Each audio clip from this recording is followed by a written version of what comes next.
চিলাহাটি ওয়েবের বিশেষ আয়োজন আমাদের পাঠশালায় আপনাদের স্বাগত। আজ আমরা এসেছি ডাঙ্গাপাড়া আদর্শ গ্রাম সরকারি প্রাথমিক বিদ্যালয়ে। আসুন ভিডিওর মাধ্যমে জেনে নেই পুরো স্কুলটি সম্পর্কে। বাংলাদেশ ভারত সীমান্ত ঘেঁষা এক নিভৃত পল্লী ডাঙ্গাপাড়া।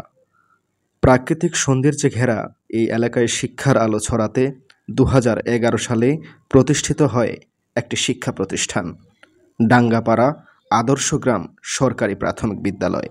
33 শতক জমির উপর গড়ে ওঠা এই বিদ্যালয়টি এখনও টিকে আছে।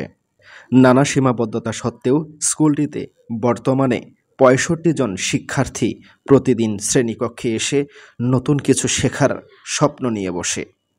কাগজে কলমে বিদ্যালয়ে 5 জন শিক্ষক থাকার কথা, কিন্তু বাস্তবে ক্লাস চালানো হচ্ছে মাত্র 2 জন শিক্ষক দিয়ে। এ দুজনেই সামলাচ্ছেন প্রথম শ্রেণী থেকে পঞ্চম শ্রেণী পর্যন্ত সব ক্লাস। 2025 সালে কারিমুল ইসলাম এই বিদ্যালয়ে ভারপ্রাপ্ত প্রধান শিক্ষক হিসাবে যোগদান করেন। এই বিদ্যালয়টি বাংলাদেশের শেষ সীমান্তে, যেখানে 100টি পরিবার সরকার ঘর বেঁধে দিয়েছে, সেই তাদের বাচ্চাদের লেখাপড়া করার জন্য 2011 সালে এখানে একটি স্কুল প্রতিষ্ঠিত হয়। স্কুল প্রতিষ্ঠিত হওয়ার পর থেকেই এখানকার বাচ্চাগুলো ভালোভাবে লেখাপড়া করতেছে।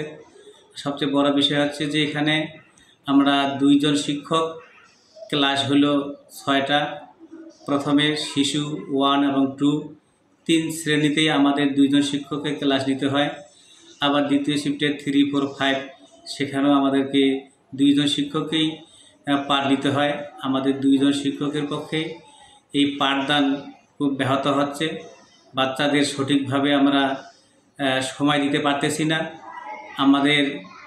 আমি আহ্বান জানাচ্ছি ডোমার উপজেলা শিক্ষা অফিসারের মাধ্যমে জেলা প্রাথমিক শিক্ষা অফিসার এই বাচ্চাদের পড়াশোনার বিষয়ে বিবেচনা করে শিক্ষকের যে পদ শূন্য, এই শূন্য পদটিকে যেন আরও সহকারী শিক্ষক এখানে পাঠিয়ে দিয়ে বাচ্চাদের লেখাপড়ার মান উন্নত করার সুযোগ করে দিবেন। সীমিত সম্পদ আর সীমাহীন দায়িত্ব নিয়ে চালিয়ে যাচ্ছেন শিক্ষার মশাল। অভাব, অনটন আর অবহেলার মাঝেও এখানকার শিশুরা স্বপ্ন দেখে বড় কিছু হবার, শিক্ষিত মানুষ হবার। এই বিদ্যালয় তাদের কাছে শুধু একটি স্কুল নয়, বরং একটি আশার নাম। News desk, Chilahati web.